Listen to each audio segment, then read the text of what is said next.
Welcome back to Edgemont Elegance, everybody. We are week 67 and we are T-minus, I think, 2 weeks before the client moves in now. We had hydro here last week, so we've got full power electrical happening on site finally. So we'll check that out in the garage in a minute. In the meantime, we're here in the future kitchen. We've already seen the fridge, that's in. We now have, I believe, our new hood fan on here, and we've got everything cleaned up above there. So you'll remember in previous videos, Kyle, we had the duct and everything showing. And so this is now all finished. And the team has done a meticulous job of getting the crown molding up there. Obviously, there's gonna be some drywall repairs on the ceiling up there. Now, unfortunately, I don't have the tools and whatever else to show people how to fix something like that.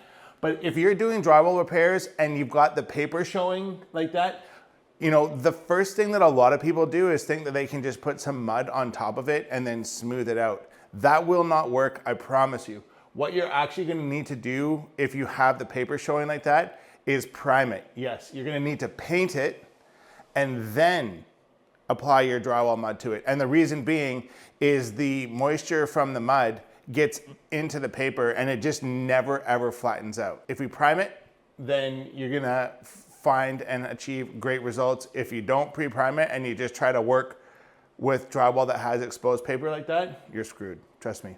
So nonetheless, that's gonna get all painted up and cleaned up this week so that is dialed in and looking fantastic. Let's keep moving, shall we? Okay, so we are now in the client's office. And so we've got the cabinets up here. He obviously has his own desk that'll be going here. And you'll recall that we have this really cool opening over here that opens to the back of the, let's see if I can get this to open. This is open so that he can access everything to do with the back of these amplifiers and stereo components, however he sees fit. This is a gentle reminder to anybody out there that is building or renovating. If your contractor asks you to keep your stuff out of here, it's for your own good. And I don't think anything bad is gonna happen to this client's equipment, but it just sucks that it's here because there's gonna be so much dust in the air still. Like once we're pulling up all that floor protection, all that dust starts to fly. So we've got the floor grill. It's early and I'm only like a coffee in, guys. Floor grill in, looking good. So very, very nice space in here. Be a lovely place to conduct business and just hang out. Okay, so this is the great room. And one of the things that I was hoping to show everybody today, but it is not yet installed, is up here, there's going to be an LED strip light going along here, which is gonna create this really cool lighting effect on the walls, but we don't have it hooked up yet. The wires are there, just not the components yet. So I'm guessing that's happening this week sometime. We'll see when we're here next before we move this client in. All right, let's keep moving. Okay, so we're up here and the team is starting to pull up the floor protection. So in this bedroom, obviously floor protection's up. No cleaning has happened yet, but again, now we can come through and look for any imperfections in the floor. There's always gonna be a scratch or a dent or two. We've got repair people that come in and clean everything up, but so far it looks fairly unscathed. We've got Liam in the bathroom here putting in some towel bars, it looks like, toilet paper holders and all of those sorts of things. You gotta have all the beads and trinkets in and ready to go. If you're doing any sort of build or renovation, these window coverings take surprisingly long time to order. So the second you get your window liners in, I suggest getting your windows measured and getting those blinds ordered, because there is nothing worse than moving into a house that doesn't have any window coverings. Now, the next pro tip is do not allow those window coverings to get put up before at least the first round of cleaning has happened, because you do not want all of that dust that's gonna be up in the air when it's being cleaned getting on your window coverings. Measure as soon as your window liners are in. Window liners, of course, are these wood pieces that project into the room. So this is the actual window back here. This is a liner, right? Liner casing. Once these suckers are in, get your windows measured. The other pro tip for window coverings, if you're trying to measure for yourself, is measure top, middle, and bottom and use the smallest measurement as your guidepost.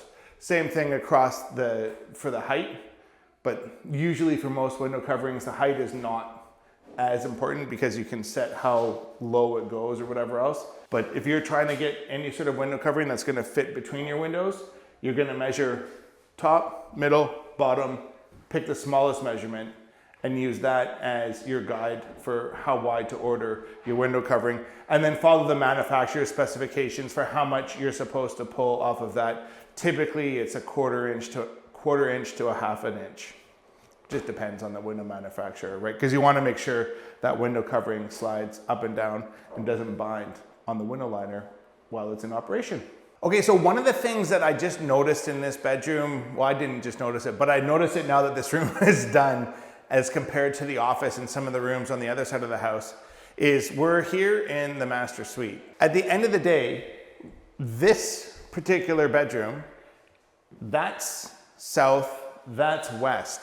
So this room is going to cook all day long during the summertime.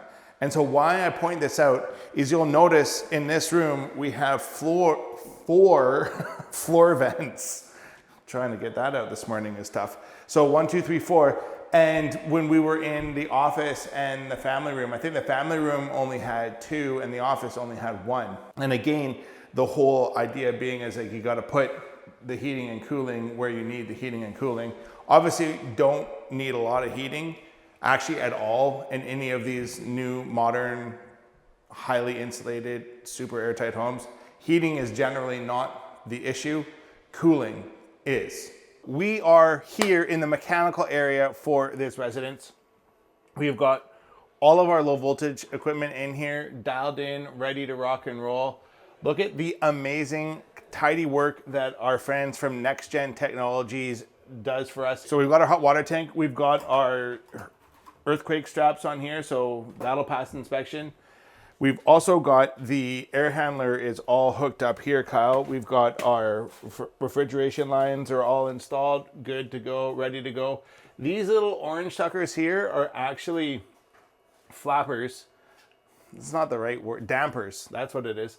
So there's, inside of this white section here, there's a flapper basically that goes up and down like this, which either allows air to flow up through this pipe or doesn't.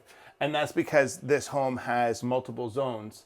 And so depending on which zone is calling for heat will decide which dampers are open and where heat or cooling will be delivered. So, you know, we were talking about the primary bedroom getting cooling. Well, I'm guessing one of these here, if I remember correctly, is a control for that end of the house or maybe even just that bedroom. And so this will allow the system to deliver the cooling or the heating where it needs to go. Do you know what that is? Kyle does not. So this little device here is a water pump. And why we have a water pump on top of a hot water tank is, I talk about it a lot in our content, is this home is plumbed with a recirculation loop.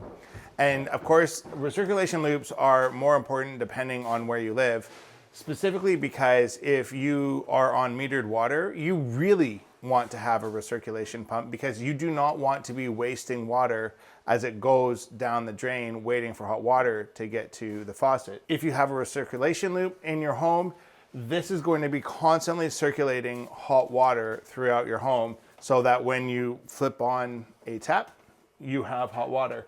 Now, most of these modern day recirculation loops, or recirculation pumps rather, have basically a built-in thermostat. And so they sense how warm the water is or isn't at the pump location itself.